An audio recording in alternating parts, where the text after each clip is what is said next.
ಗೃಹರಕ್ಷಕ ದಳದಿಂದ ಘಟನಾ ಸ್ಥಳಕ್ಕೆ ಬ್ಯಾರಿಕೇಡ್ನಿಂದ ಸುತ್ತುವರೆದ ರಕ್ಷಣೆ.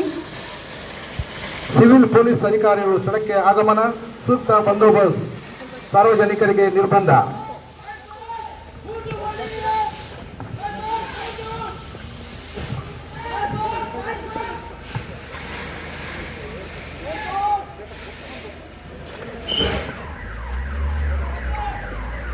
ಕಮಾಂಡೋ ಅಧಿಕಾರಿಯಿಂದ ಅಗ್ನಿಶಾಮಕ ದಳಕ್ಕೆ ಕರೆ.